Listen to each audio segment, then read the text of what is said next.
this is to give you some practice with constant acceleration problems. So we're going to start with the car from last time, where we say the acceleration, let's say, is 3 meters per second squared. And this we're going to look at the braking of a car and how long it takes for it to slow down from a certain speed. So let's start with this. So that's what's called the stopping distance. So we want to know the distance it takes to stop if a car has a constant acceleration. So we'll assume this is constant. And first we'll start with if we have a speed initially of 35 miles per hour, and then in the second case we'll look at 70 miles per hour just to see the differences. Okay, and so we're going to start with our equations that we've got, which are x is equal to x naught plus the initial velocity t plus 1/2 at squared. We have v is equal to v naught plus at, and then v squared is equal to v naught squared plus 2a x minus x0. And I'm gonna go ahead and label these 1, 2, and 3 so I can refer to them. So these are equations for constant acceleration. Constant, okay, so the acceleration is a constant. And what varies with time in these equations are the position x and v. But x naught and v naught are constants. In other words, x naught, v naught, a are all constant. These are our initial situations. And so the job here, in one sense, is to look at what information we have and what information we can get. So if we start with a car, here we go, and it's going this direction, 35 miles per hour, and we want it to be stopped over here. That's a piece of information. So if it's at rest here or stopped, that would mean a v equals 0. And we know that if it's slowing down, acceleration must be in the other direction. So I would say my acceleration is minus 3 meters per second squared. And so the question is, how far does it go? What is our x distance here? And we can call this our x0 is equal to 0. And so it looks like we want this first equation, but we don't have the time. So we could look at this second equation. There's several ways to do this. So we could look at equation number 2 and say v is equal to v0 plus at and solve for the time. So again, we have to know that this 35 miles an hour from the last problem was 15.6 meters per second, which of course makes this one twice that, or 31.2 meters per second, just to give us a place to start. And so if I look at this, my initial velocity is 15.6 meters per second. My final one, at the time that I'm interested in, is when it's at rest, so that's 0. And my acceleration in this case is going to be minus 3 meters per second squared. And I can solve for the time, just putting everything in there. I get time is equal to minus 15.6 meters per second. That's a times the time minus, I'll do this in 2 steps. Okay. So we've got minus 15.6 meters per second is equal to 0 plus negative 3 meters per second squared times the time. So I divide both sides by the minus 3 and I get t is equal to 5.2 seconds. Well, that didn't tell me the distance, but now I can plug this time into equation number 1. So into equation number 1, I'm going to, so this was equation number 2, equation number 1, I have x is equal to x0 plus my initial velocity times the time plus 1/2 at squared. You really have to watch your signs. If we got the signs wrong in the previous problem, you'd solve for a negative time, and we don't want that. So here, if you do the signs wrong, you'll get the wrong answer, and it won't necessarily be obvious. So you really want to watch these. So I want to find my x. My initial x right here is 0, plus my initial v, which is 15.6 meters per second, times my time, 5.2 seconds. Okay, so the seconds cancel. I'm going to have units of meters, which is good, plus a 1/2 times a negative 3 meters per second squared times 5.2 seconds squared. Again, the units all work out. And this gives me something that looks like x is equal to 81.1 minus or plus a negative 40.6, which gives me a 40.6 by the time I round it. So that's the distance that it takes to stop.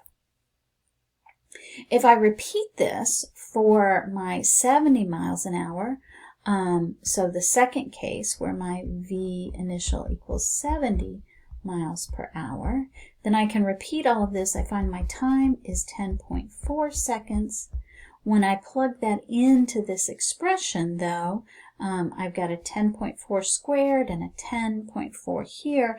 I get x is equal to now 162 meters, which is not twice. I mean, the time was twice, but the distance is not twice the distance. It's actually 4 times the distance.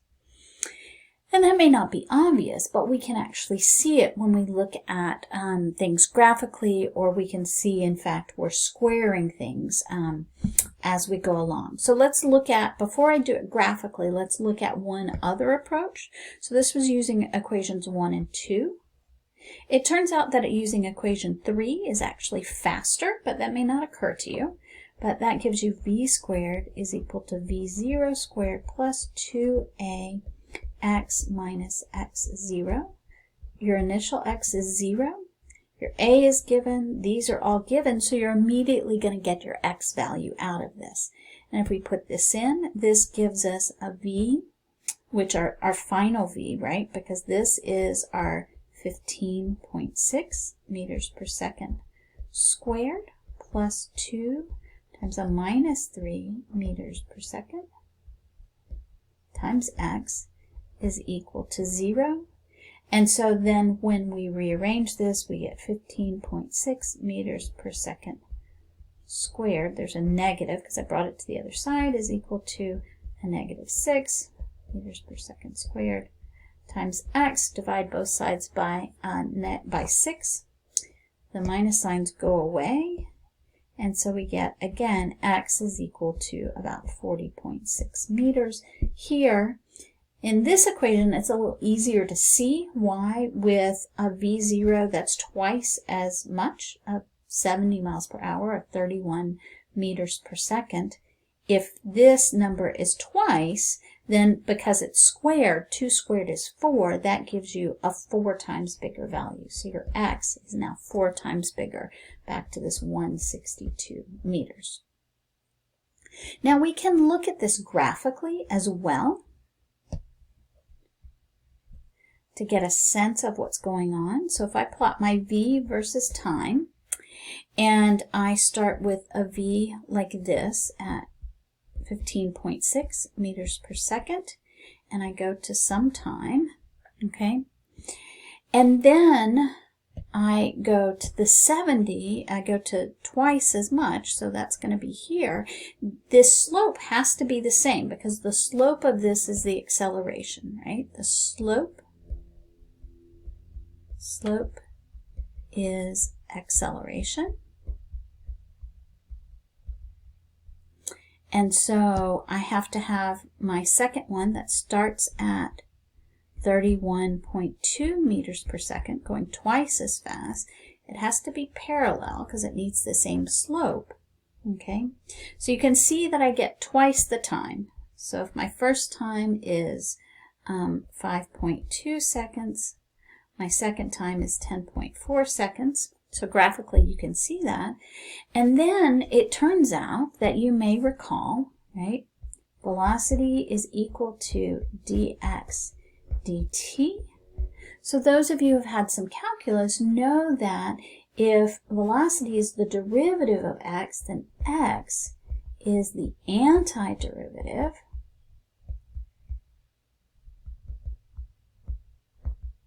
or the integral. And to find an antiderivative, at least a definite antiderivative or a definite integral, you take the area under the curve. So you can take the area under a velocity time curve, and that'll give you position. So Vx is the area under the velocity time curve. And so that area, if you do that, would just be, that's a triangle, 1/2 base times height. Well, the base is 5.2. The height is 16.6 meters per second. Notice those cancel, and that's even faster, right, to give you your 40.6 or 41 meters. And then if you look at this, it's pretty easy to see, if you draw this, that the area of this blue triangle would be 4 times this one orange triangle, because I've got 1 right here, 2 that I'm coloring in here, and then 3 and 4. And so that tells you that it's 4 times bigger. So that's a little faster calculation once you find your time. So again, graphically can help you if you sort of know these tricks. So slope is the derivative. So slope of velocity gives you acceleration. The area is an integral or an antiderivative graphically. So that means the area of a v versus t curve gives you x. So that's the way a graph can help you understand what's going on. And it's really just doing the same thing that these equations have done, because they come from doing the calculus that you need to do, but it may be that a graph, again, in this case, might be a little faster.